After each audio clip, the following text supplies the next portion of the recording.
Good morning, everybody. Welcome to another Connected Live. As I had talked about with the last one I did, I'm kind of excited and giddy. That's why I'm talking like a little kid almost. I was able to get this new lighting and set up for the camera. And I'm also setting up my office. And so it's not quite set up the way I want it yet, but it's getting there. You can't see them, but you can hear them moving around. Big man Thor, who's our rescue from Texas. Who every day Robert and I look at him and say, gosh, who gave you up? Because you're magnificent and lovely. As many people have seen on my page, he is a beautiful sable German Shepherd and given up twice before the age of 2. And that causes so much harm to them. So through Rescue Me Incorporated is how we rescued Thor. And Joy and I have always come from the point of view, I sit on the board of directors for Rescue Me that's 20 plus years old, and Rescue Me is one of the few with a platinum reputation within the US and internationally. Never a Dog Returned. Just amazing people. Joy and Craig Nadell and Warren Eckstein introduced me to them, and Monty actually is the one who knew Monty Hudson, who helps with veterans and trains PTSD dogs. Monty Hudson is the one who found Thor, and then Joy saw Thor. Joy knew I was looking for a new dog because Baldur seemed to need a companion. And lo and behold, Thor and Baldur, and that was his name. He came with the name Thor. So 2 brothers. Hi, John. I see you. Hi, Sharon. Hi, guys. Thank you so much for joining me on here. I have a really important message, so just hang out for a second. Before I continue with the rest of this Connected Live and the topic that I wanted to talk about, I wrote earlier today on my Facebook page, some people like to read, some people don't, so I'm going to do it in this video. There is an individual out there who unfortunately had some connection with me through being a client who I worked with on personal physical issues, health issues, and business a few years back. And it was brought to my attention that this person is now, I'm looking down because I can't believe I even have to have the discussion, is copying my work and putting it out there. It's I've already had some people in my field, you know, my expert trainers, other holistic people, other people who do energy medicine like myself that are very credible, look at the information and say, not credible, but definitely using your language, definitely lifting what you do, lifting your business paradigm. I've even had a few people say it's absolute infringement on the copyright, that my trademark. When I did Connected Energy, no one was talking about energy medicine in the way that I spoke about it, and that is why I decided to trademark Connected Energy and the healing work that I do for people and animals. And I'm glad I did it so long ago, and the trademark was up for renewal and has been renewed.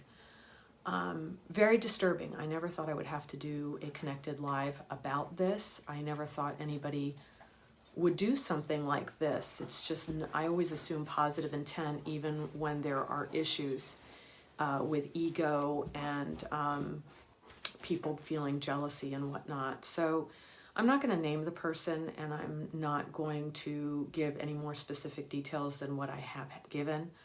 But if you encounter anyone using Connected Energy or connected language that is very similar to what's on my website, my Facebook pages, and my personal page, please be aware I have not trained them, I do not endorse them, and this is somebody that is copying in a very negative way what I do. I had a couple of vets look at the information and just be flabbergasted at what was being shown. So I just wanted to get the record straight for that, and I'm bringing it up because I'm going to get misty-eyed. I gave up a corporate life. I'm very educated. I waited until I was educated to do this full time. It's my mission and purpose. I worked New Year's Day. I worked Christmas Eve. And it's not because I'm a workaholic. It's because the work is who I am. I'm nothing else but this work that I do. I don't have 6 other jobs. I support myself and I support my animals doing solely this. And so to have someone come along and do something like this and kind of lift my way of being is really horrifying to me. And I wanted to set the record straight because the last thing I want is confusion out there and have people come, oh, there's someone out there doing exactly what you do. No. And it's somebody that had worked with me as a client who definitely had, as you can see, I'm getting choked up, issues. With that said, I have many clients who have healing modalities. I have many clients that wanted to do animal communication and asked me, when are you going to teach? This individual is kind of the reason I don't teach, because I haven't figured out a way to teach this where ethics comes first. Energy work can be taught. Animal communication can be taught. It's innate in all of us. We just have to learn how to listen. The issue becomes, do you have the ethics and the clarity to actually do the work with an integrity? Are you devoid of ego? Are you devoid of attachment? And I'd say most of what's out there is not. So copying, and really, really difficult for me. I've never seen anything like it, so I'm still kind of flabbergasted over it.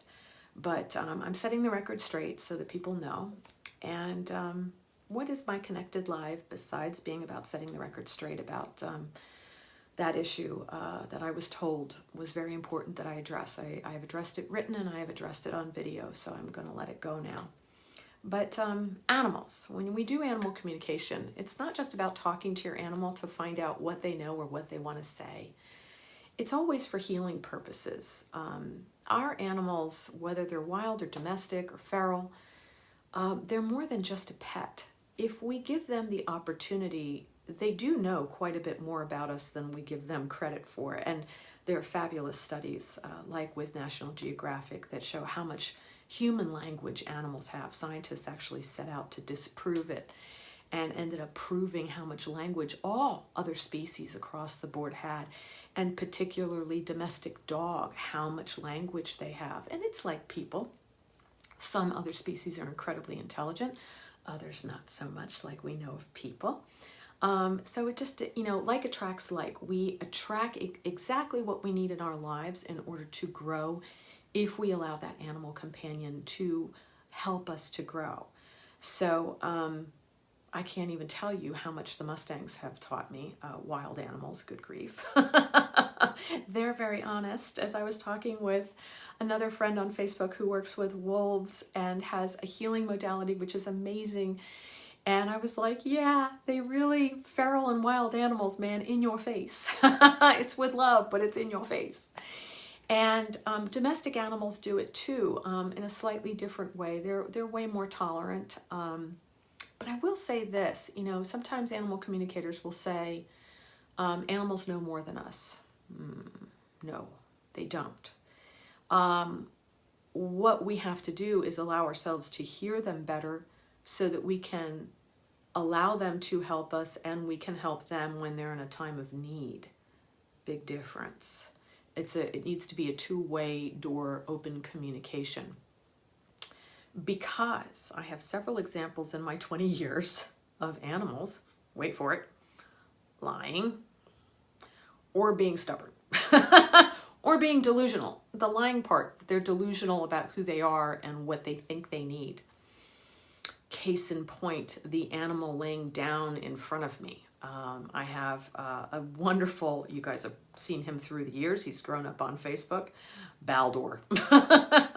My big black East German dog. He is 9 years old now, and Baldur has had many, many, many health challenges, as those who follow me know. And my work has done a lot to help him, but I have a fabulous team of vets that are holistic and DVMs who have helped me. And Gloria Weintraub, fantastic innovator in the holistic field. She's retired now, but man, is she helped me with Arrow. She educated me even more, and I'm so grateful to her work because she saved my original German Shepherd Cutter that Eileen and I have back in the early 80s. She was doing Chinese medicine gold bead implant surgery to rejuvenate dogs with severe hip dysplasia.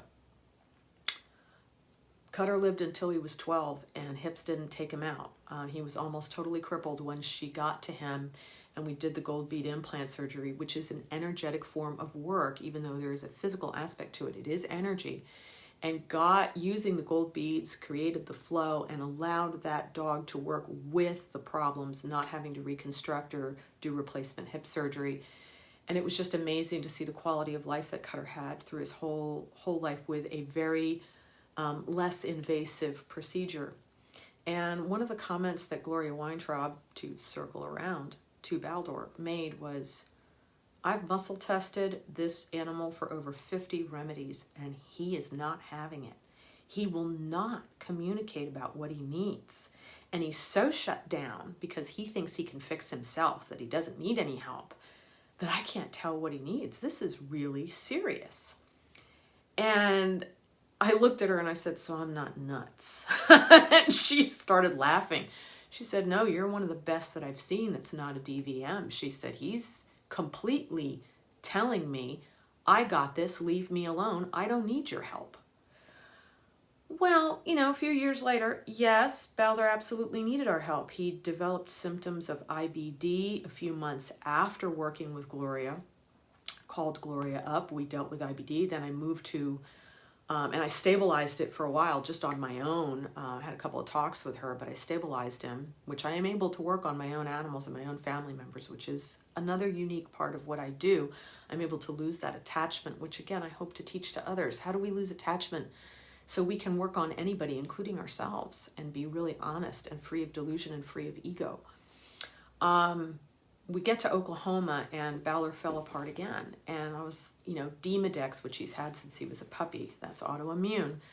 For those who don't know what Demodex is, it is the non-contagious form of mange. So there's two forms of mange, sarcoptic, which you see in the wild, and there is Demodex, which is autoimmune based. And of course it's autoimmune. I have autoimmune, he has autoimmune, and it's both very emotional based. The emotional source of disease that I deal with dogs, and that, I've talked with vets, especially around Baldor, and I'll continue with the example in a moment. That work came from Louise Hay, and that's something that I did in my write-up earlier. I said, I give credit where credit's due. There are certain things that are not my innovation or my work, things that I have learned along the way from others and added to my work to enrich what I do in order to have created the efficacy that I have created over the 20 years of doing the healing work that I do around energy medicine and incorporating the three-legged stool of health. You have to work on the energetic, the emotional, and the physical to truly help bring a human, and person, or an animal into health. And then we're also dealing with free will and choice, right? Subject, little Baldor sitting in front of me. So here I end up with Baldor in Oklahoma, and the Demodex ignites. The IBD symptoms explode, and no matter what we do, and I found this magnificent vet, and she does endorse my work as well. I walked through the door, and she knew who I was the minute she met me. She said, I know who you are, and she's in her 60s, been practicing a long time. Dr. Nina McNeil at the Mustang Animal Health Clinic. She's a magnificent DVM holistic doctor, so for my Oklahoma folks looking for a really great vet, she's in Mustang. I can't recommend any better. I go to her when I need help and clarity. And she met Baldor, and the same thing. She said, man, you're not wrong. You're not blocked. You're not attached to outcome. This son of a gun is bald-faced, not willing to allow anybody to help him. And so we did run some traditional tests trying to figure it out. We tried muscle testing, which is kinesiology in the right hands. That is a real science and does work. But of course, Baldor's a very strong, energetic being. He was shutting it down. Baldor almost died twice. And it wasn't because of my lack of expertise. It wasn't because of vets' lack expertise. It had to do with choices he was making as an individual and his own stubbornness and the lessons he needed to learn in this life. So if you have anybody in the animal communication or the healing world telling you that animals know more than we do, be very, very careful with that. There are some animals like Arrow, my 29-year-old Mustang, who regularly cosmically bitch slaps me with lessons. He's amazing. Yes, they can teach us a ton, but it's like with people. Everybody is here for their reasons of learning. Everybody is here for lessons, animals included. And we all have free will and choice to make when we are of service. And so you have to understand, animals are no better, no worse than us, same as us. They're working through their issues too. What I do with my work is give them more of a voice, so that the connection door is open, so that there's more equal exchange between the animal companion and the person, so you're better able to support and help each other emotionally and on a health level. Can that prolong the life of your animal? None of us knows how long we're here for. What it will do actually is quality of life while you're here. Nobody can predict. Nobody has the magic bullet for longevity. What we have is quality of life. And when you allow your animal companion to communicate with you freely and devoid of attachment, and you learn how to listen through ELA, Emotional Literacy for Animals, which is what I help my clients with, and they become independent of me. They don't always need me. After a while, people are like, I can hear my cat talk. That was the point of the sessions, is to make you independent and to open that dialogue. Sometimes I'll have clients call me and say, you worked with my horse a few years ago. I've been able to deal with everything, but a new situation has come up and I need a little help. And then I'll help them. But in general, opening the dialogue adds for quality of life. Anyone peddling longevity, no one knows how long we're here for. So you make every moment count, you be present. But what you want is quality of life and depth of communication.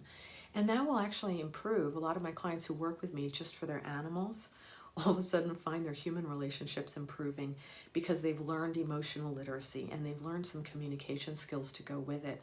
And again, when I did the trademark for my work, Connected Energy, there was no one out there. It's why I was able to get my trademark for my work, because no one was discussing it in the manner that I was. So that's why this whole thing with someone kind of bastardizing my work, I found so deeply upsetting. And I'm setting the record straight also with animal communication. So it took us, to circle back around to Baldor, it took us about 2.5, 3 years, to be honest, between Dr. Weintraub and Dr. McNeil and myself. Oftentimes I'll get a message from McNeil saying, why'd you make an appointment to come in? You know as much as I do. And she makes me giggle because it's a massive compliment. But at the same time, it's like, because I want to double check my work, because it's my animal, and no matter how many years that I've been doing this, and no matter how platinum my reputation, and no matter how I've never been wrong, there is always a first time for everything. And there may be a day I'm not as clear as I need to be, and I'm not willing to gamble with either a client's life, my life, or my animals' lives. So I'm always very, very careful and very respectful and devoid of that kind of ego, which becomes a problem for a lot of people doing the work, because you have to have an uber confidence. Because energy medicine is so off the map, you have to have the uber confidence. And you walk the line with uber confidence. You've always got to check that ego and make sure that that's not what's leading you, because ego is actually motivated by fear versus being motivated by love.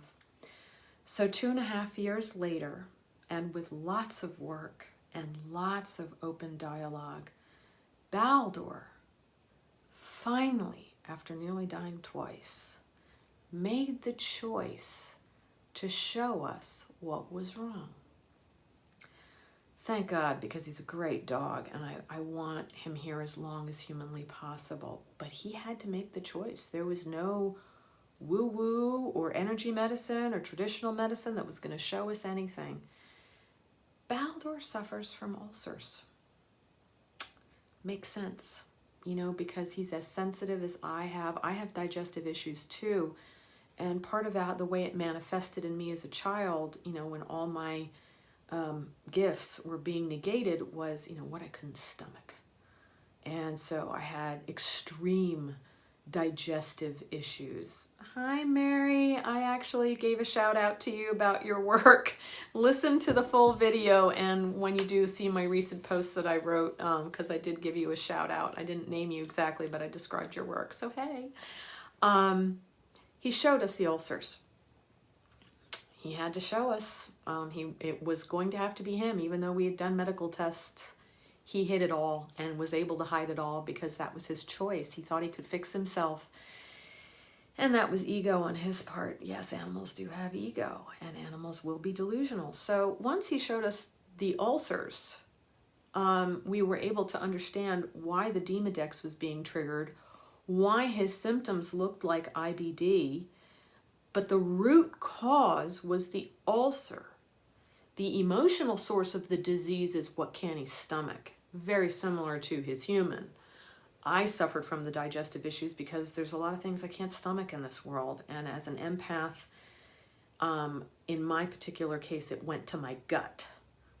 Yes, over time in my early 20s, it developed into cancer, it developed into a virus, and it developed into diabetes. And I did transform that all. And but I had to address all three levels. I had to address the energetic, the emotional, and the physical. And I had to do so in a very responsible way with myself. And that's why people come to me, because I actually do walk the talk. I don't drink. I don't do drugs. I don't do Botox. I don't do surgeries. I am not trying to look the age that I am not. I am very proudly 50 years old. And every wrinkle, every line, every little sag I have earned. I don't care about being pretty or, a hot ticket. It's not that I don't think I'm attractive. It's that that to me is not what's important. I take care of myself internally for good health. And that good health radiates outwardly. And the outward appearance is a reflection of addressing health on the energetic, the emotional, and the physical. All three have to be in alignment in order for people to have that go, holy cow, you're about to be 50 and look at you. It shows up on the physical. So it's not my purpose. And the thing that I was seeing online that I talked about earlier, I actually know a lot of the inner workings there. And again, ego, delusion, not aging gracefully, having issues with all that. If anybody encounters this, again, anybody encounters anybody using connected energy healing and my business paradigm, please know that I've endorsed no one, I've trained no one, and that is not something that is okay. And if you feel that you've stumbled into something like that and want to double check it with me, feel free to private message me. So thank you again for listening today. Thank you for all the support through the years of being in practice, my international clients, my national clients, all the people I've helped, all the animals I've helped, all the children I've helped, children that I've helped through my practice directly with their parents, or who Arrow has helped, or Baldur, or Jin, or even now Thor's participating. By the way, a rescue is a rescue. It doesn't matter if special bloodlines, AKC registrations, none of those things matter. Each being is special and unique in its own way, despite its origins and how they've arrived on this planet. I'm not a blue blood. I don't have any special bloodlines, but yet I was put here with this gift by the universe, God, whatever it is that you believe in, because I work with people from all walks of life. Arrow is, he comes from the Hidalgo horse line, which is rare, but that's not the point. The point is this Mustang has a story. He's the American Mustang version of Black Beauty. And I would love to say it was my brilliance that brought his story forth, but it's really not. It was this Mustang's insistence at being heard. And he made a choice to be a figure, a public figure, to not only help with horse rescue, but to help with senior horse rescue and also to help his kin, which we've just done the documentary. The documentary does not benefit me at all.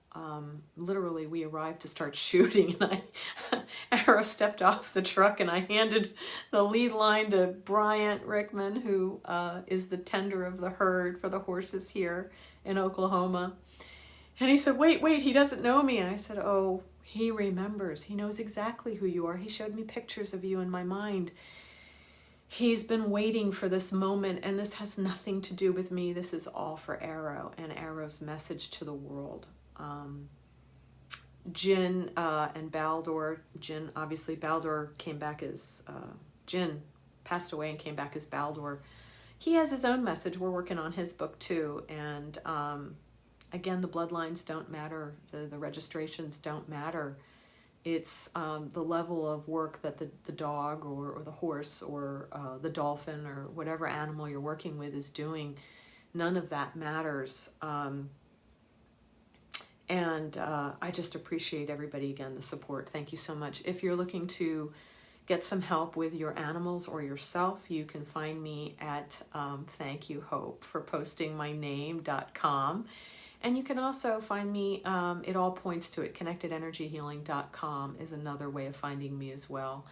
Please share this with anybody that you know, friends that have worked with me. There's an important message here, not only about me clearing the air about this thing that has popped up, someone copying my work, as well as what I'm talking about with... my dog today, as far as animals are not better than us. They have a message. They communicate. Mustang Matt, I can't believe you're watching. Thank you so much. I'm a huge fan of your work. I just had to shout that out. I just saw him there. Mustang Matt does amazing work with animals as a trainer, and he's been on my page for a while. And if you have a chance to look at the whole video, you'll see what I'm talking about. Somebody... kind of lifting my work, which is always upsetting, and I'm a great admirer of your work training Mustangs and giving them purpose and homes, and you do it in such a beautiful and graceful way with those animals. So thank you again. Mary, I did do a shout out to you as well. With you, you're a magnificent holistic farrier. I wish I was still in California. I would use you. But for my folks in California, you'll see Mary, she waved at me here. Please look up her page and look at her holistic healing work around her being a farrier. She is spectacular and kind of like me, followed a path of traditional. She's a traditional farrier, not a woo-woo farrier or weirdo, but she's added some really interesting healing techniques to being a farrier that is really helping horses with laminitis and a lot of other issues. So thank you again. I will see you all soon on Connected Live, and I will talk to you soon. You guys know how to find me. Thanks again. Bye-bye.